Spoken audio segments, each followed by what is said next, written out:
در یک روایت دیگر آمده بوده که حضرت عثمان در وقت حضرت دخترش میتونه دنیا رو بینه، دو تا دختر جناب پیغمبر سر میتیان. کی سر میتیان؟ بچه های ابولهب. پیغمبر خدا وقتی که پیغمبریشان اعلام میشه جانب خدا دعوت میکنن، انا دنیاداری عثمان بینه. عثمان یاش جوانه، عتبه و عتیبه بچه های ابولهب دخترای رسول اکرم سر میتیان. که سر ته میگه دختراش این دعوای پیامبری کرد، دینی ما را صفاحت به عقل گفته سای ما را، دختراش سر ته این دشمن همینجا سر میکنه کورا. دو تا دختر رسول اکرم جواب دادن، اومدن در خونه حضرت دخترا را بوزن کردن. حضرت عثمان یاش بودن، حضرت عثمان جوان بودن، اومدن حضرت یکمون دختر جناب پیغمبر در نکاحشون در آوردن که پیغمبر قامت چه بلند کنه. حتی که غزوه بدر رفتن نتونستن دختر رسول الله کسل بدن. مردم ای غزوه بدر با یک خرسندی شکست داده بودن، مشرکا را می اومدن که خبر آمد که دختر جناب پیغمبر در بیماری از دنیا گذشتند. حضرت دویم دخترشان رو برآورده در عثمان دادن. اهل دنیا، یعنی یک انسان کنی دنیای سوزه که قامت یک کس برداره. دویم دخترشان هم از دنیا گذشت. جناب پیغمبر اومدن گفتن عثمان قسم به خدا سوم دختر نداشتم اگه نمیدادم. این دنیا رو میفهمن، این خیل دنیا رو این خیل فهمیدن در کورای. هم پیغمبر در پرش در اون رسالت می ایستن، هم پیغمبر بین که عثمان چگونه وفاداری میکنه و چگونه عثمان آبرو میتیان. انا این دنیا رو فهمیدن در کورای. پیغمبر میگه دنیا رو دشنام نته. حضرت لقمان میگه بچم چیزی که در این دنیا برای احتیاجیاتی تو در کورای او را بگیر که خودت ظلم کردی در جانت. یا باغ کردن در کورای عزیزو، یا سرای کردن در کورای اخی، یا خونه کردن در کورای، صاحب نبیره و عبیره شدن در کورای. سنت رسول الله به این همیشه تا یک انسان دومی دولت و پولش گشتن همون دیوالای کجلمون رو رست کنیم. چه میکنی دنیای و استر کرده؟ نخوا که ما در خدا همین وظیفه را دادگی باشه و ما ماشین و پلی آدم دیگری سو کرده شینیم تا او کار کردن لباس خمون رو نو کنیم، تا او کار کردن دندان خمون رو شویم سنت رسول اکرمه، تا او کار کردن موی سر خمون رو تنظیم کنیم، تا او کار کردن رنگ پیغمبر خدا خوش اخلاق باشیم. نه این دنیا. حتی که در یک روایت که حضرت جابر روایت میکنه گفتن که دور شدن از دنیا بسیار وزبینه. گفتن چگونه؟ گفت آثار ابن عمر شنیدم که گفت، عبدالله ابن عمر گفت که جدا شدن از دنیا مثل اینه که در بدنت 100 خنجر میزنن، 100 خنجر در بدنت میزنن. چه وزبینه دردش؟ دور شدن از دنیا گفت مثل 100 خنجری در بدنه. و گفتن چی خیل؟ گفتن مثل همین. گفته برای ما شرح ابن عمر، گفته تجارت حلال رفیق رسولی. دو دختر با آبروی محمدی شوهر میتی رفیق رسولی. دستی دراز در نزد خدا ای دستی کوتاه آبروش بلنده. این دنیا آبروش از سخاوت پیشگی ای. گفت چه از اینو ما جدا شویم؟ یعنی معلوم است که دنیا را بسیارش حلال بده، بسیارش حلال بده. این دنیا را ما لعنتی گفتن نمیتونیم. اگر حسود بیاید، ظلم بیاید، به انصافی بیاید، استبداد بیاید، به حرمتی بیاید، البته همه لعنتی میشوند. دیگه نمیفورد اگه در همین دنیا زندگی کنی. حتی رسول اکرم صلی الله علیه و سلم مکه که زادگاهشون بودن، ای مکه بیرون برآمدن گفتن مکه قسم به خدا من تو را دوست می‌دارم، لیکن به خاطر آن که من خدا را در اینجا آرام عبادت کردن نمیتونم تو را ترک میکنم. دنیای پیغمبر در مکه تنگ شد.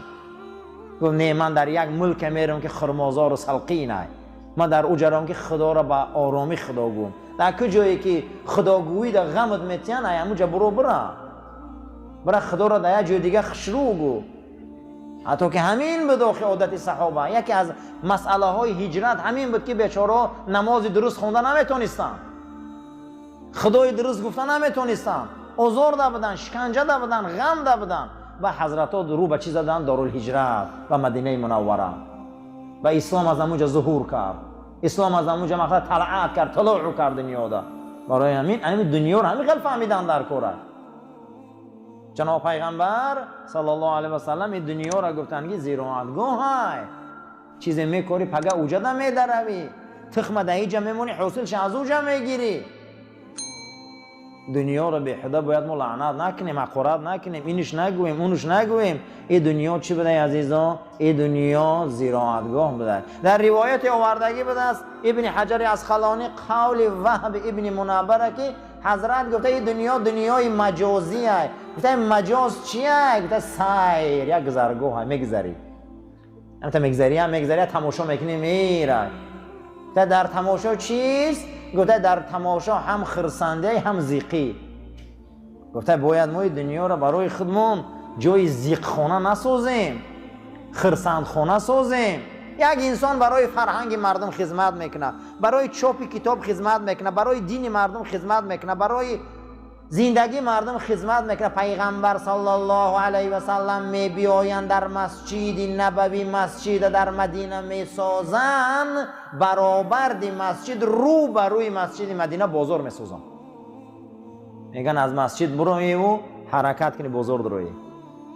خشا به حال آدمای دنیا رو فکر کنن. آخی وجود تجارت زراعت رو نبینی. حتی در حدیث گوهرباری رسول اکرم صلی الله علیه و سلم از مسجد حضرت میبر اومدن، میگن دویده باقی یک از صحابه ها بود میدر اومدن، از امو خرمه ها می خوردن، از آب می نوشیدن.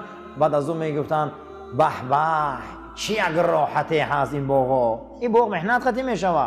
صحابه خرسند میشتن که رسول الله از باغ اونها خرما میخوره. صحابه خرسند میشوه که رسول الله از باغ اونها آب می نوشه. همین خیلی دنیا ساخته بودن عزیزا.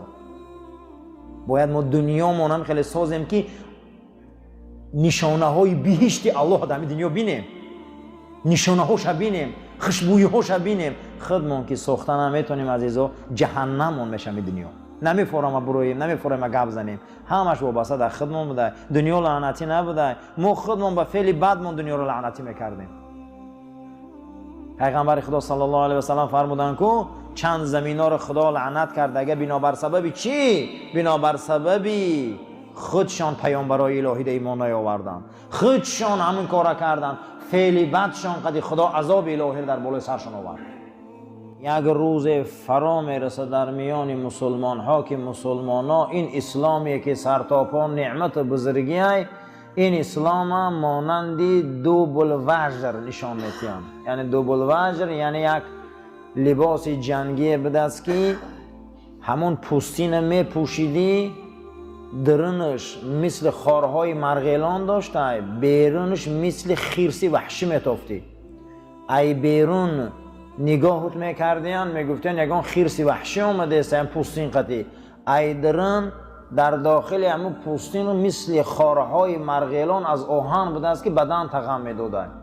گویا یک روز میشه که مسلمان ها اسلام هم خیلی نشان میتین. ای بیرون میبینن شان رنگ غولبار، اینا هم دهشت زده میترسن اسلام. ای درون یک اسلام دارن که نه مسلمانیشان معلومه نه خودشان غم داده است اسلامشان. نمازخوانی نقض دارن و دیوسی خوب، روزگیری نقض دارن و عقیده‌داری نقض، مسجد بیایی خوبه و زنداری برغلط، جمعه خانی نقض دارن و غیبت خوب. یگان تشه به یگان تش نبرده است که خفه نشوه گناه با. همین گناه برابر دیم ثوابشون کشیده برده استیان. گو یک روز میشه که اسلامی بزرگ مسلمان هم خیلی نمایش میتیان. ای بیرون میبینیشون گو یک نوع اسلامی دارن میترسه مردم. ای درون گو یک اسلامی هست که خشون غم داده است.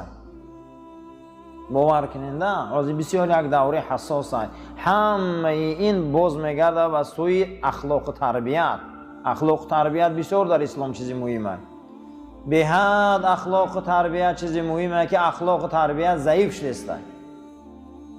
یکی از بد اخلاقی که بزرگا در کتاباشون آوردگی بدن، ما گفتیم که این دنیا را دوست داریش در بحث همین بود که پیغمبر خدا صلی الله علیه و سلم فرموده بود است که سرچشمه و یا سربند تمام خطاگی‌ها دوست داری دنیا است.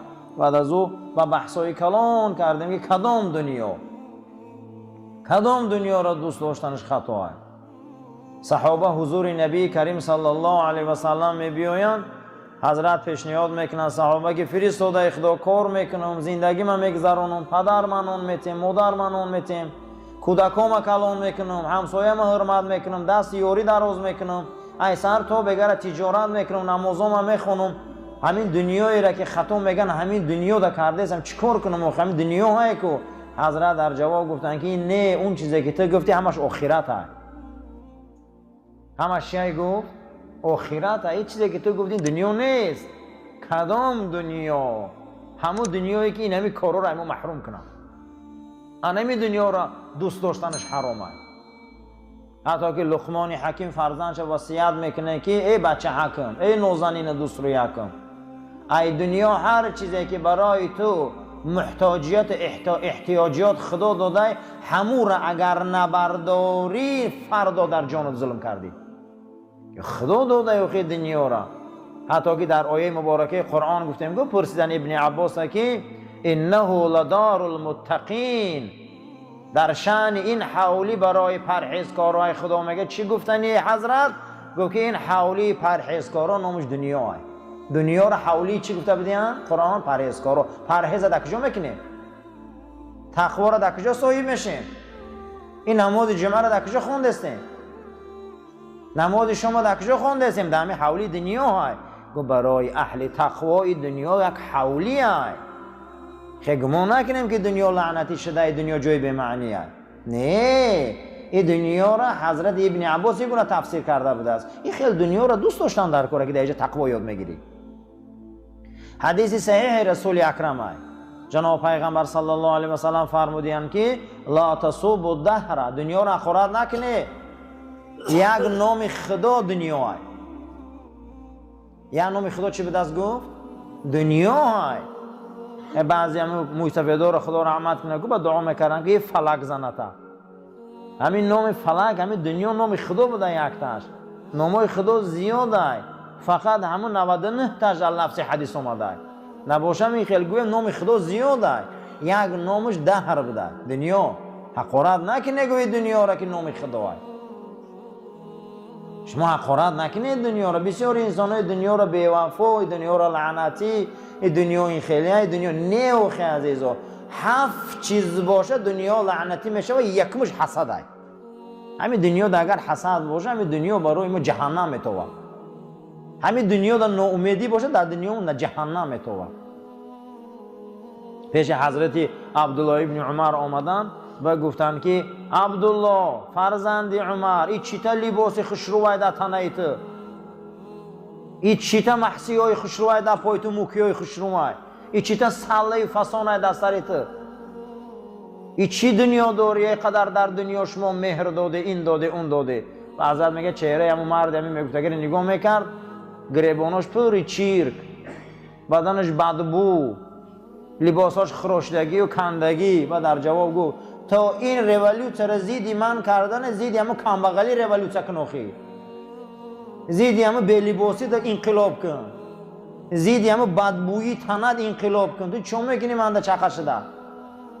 من چیزی هستم نیستم؟ گفت هیچ محل چارچوبه شریعت نبرآمدم، لیکن حالی ترا میبینم من بسیار وهم و در ترسم که من آینده هم در او برام خوب نیست، آخرت خوب هم نداری به این فعلات. بعضی انسان همینه، سرشان نمیشوه میبه یک عالم چخه میشه،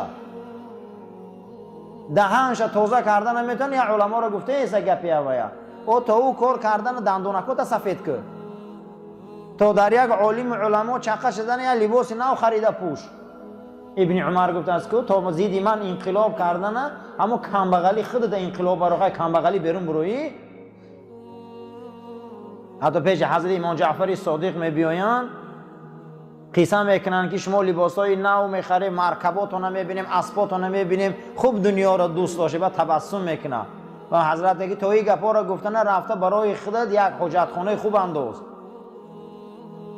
تو این گپا گفتن نگو رو هم حولی تا گچکوری که دیوالات راست کن، یک سرای کن، یک باغ کن. تو چیکار داری در اسب ما تنه من؟ ما چیزیم نباشیم که ما نسل رسولیم. ای چارچوبه رسول گفتارش نبرآمدیم. و علما ماشین میگیره، خونه میکنه، در میکنه، ای چارچوبه شریعت بیرون نبرآمده باشه همش حلاله. اوخی ما باید زیدی کمبوتی خمون مبارزه بریم. و زیدی کامبغالی ریولوسیا کردن در کره. بدنا مونده فقیری های، خونه مونده فقیری های. در خونه ما خونه حلال نداریم، دیوالی حلال نداریم، بوغی به معنی نداریم، پیش خونهمون حتی خشروگی نداره، پیش خونهمون هم یک درخت سبز نداره، میخیزیم در یک آدم بزرگی در چخه میشیم و زیدی او هم مبارزه بریم، او خیلی دنیا خلاص خریم. یک دنیای به معنی میسازیم برای خودمون، یا دنیای کمبغالی میسازیم. این دنیای کمبغالی را به جای مبارزه بریم خلاص کنیم، فرزندامون خاندانمون یک چیزی نغز بینن، این موندگی میخیزیم ما در آدم بزرگی دیگه چقه میشیم. این میخیل دنیاداری ما در کار نیست که خودمون غوطه زدیم در درون یک دنیای به معنی، یک دنیای به معنی آدم دیگه چقه میشیم. چگونه که حضرت حافظ در دنیای نظمش میبیاره، در همین علم عروض میگن رنگ حافظ یگان انسان در علم عروض به یک وزن شعر نوشتگی نبوده است. یگان انسان با گفت است که کسی گر خطا یافت در نعت حافظ، کسی که اگر خطای یافت در نعت و نقد و در همه ایجادیات حافظ که در کم چخل در گوهر که هفت پشتش دیوانه بود، او دیوانه که در هفت پشت دیوانه در نظم من شما خطاگی یافته نمیتونی. انسان ها میخیزن خطاگی یک بزرگ چخه میشوند، انسان ها میخیزن کاری یک بزرگ در چخه میشوند. بین که گفته اگر کسی یافت در نظم من یک خطا، در همین سیاره گفته اولادش دیوانه و نفهمیده یولی منه. امروز میخیزیم ما مثل در رسول چخه میشیم. اکثریت انسان ها یک دنیای به معنی دارن، جناب پیغمبر را طعنه میزنن که 9 تا زن گرفته، فقط زنگیری اومده. طعنه ها میزنه ولی فقط زنگیری اومده. میگم اسلام دینی زنگیری است. نه آخی پیغمبر ما زنای گرفتگان که زناشون ای خودشون 15 و 18 تا 22 سال کلام بود. کدام آدم زنی ای خودش 22 سال کلام میگیره؟ کنی یک بار ببینید در اوج شکوهی، در اوج شکوهی جوانی 25 سالگیش مادر مون میگیره که یک روایت 15 سال، یک روایت 18 سال رسول اکرم کلامه. خطیشه مادرمون که ای شوهری پیشترش فرزند داره. ببین یک دویمش عادت عرب همین بود که هر کسی که اگر زن میگیریم او را یزنه میگفتن، همو قوم یزنه را بسیار حرمت میکرد، اسلام ده میومد. یکم زنگیریش برای این بوده است. دنیای پیغمبر را چخه نشه که زن بسیار گرفته و فقط کامپیرو را گرفته.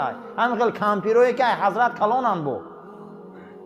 حتی عایشه مادرمون در همین طبقات ابن سعد میبیاره که پیش ای رسول اکرم صلی الله علیه و سلم با دیگر نفر خواستگاری شدگی بودن. پیش ای جناب پیغمبر حضرت مادرمون با یک از دیگر خواستگاری شدگی بودن که در همونجا با او خواستگاری شدن، اونها از عایشه دست کشیدن و پیغمبر اکرم اسخال روی کرد. خیلی گمون نکنیم که پیغمبر خدا یک بار عایشه در دخترش اسخالی روی کردن. وای از اوگش به حضرت چکار کرد؟ روی کردن. این دنیای اون دنیا رو انی خیلی او فهمیدن. اما امروز مقصد دشمنان می نویسن اون پیامبر اومده فقط زن گرفته است. و نه آخی چه به این طرفش نمی نویسی؟ چه این کامپیرگیریاش نمی نویسی؟ چه این نازکیاش نمی نویسی؟ چه پیش از پیغمبر عایشه در فاتحه دیگه آدم دایی را نمیگی؟ اللهم ربنا تقبل منا انك انت السميع العليم و تب علينا انك انت الرؤوف الرحیم. پروردگارا دنیاداری ما را درست که، خداوند ما را برای راست هدایت که، خداوند ما را برای ما یا ذکاوت و فهم و درایت و دانایی که دنیا را درست فهمیم، همه دنیا را درست زندگی کنیم، دنیا را درست باشیم. چگونه ای که این بزرگان گفته به همین عمل کردن نصیب ما گردان. این مسجد آباد و زیبا نگه دار و اهلش از بلا و فتوا نگهبان باش و عاقبت کار ما را به خیر، ایمان ما را به سلامت گردان. اللهم ربنا آتنا فی الدنیا حسنة و فی الآخرة حسنة و قنا عذاب النار و صلی الله تعالی خیر خلق محمد و علی اصحاب الاجمعین برحمتک یا ارحم الراحمین. صفاتون را راست گیره، تلفناتون را خاموش کنید.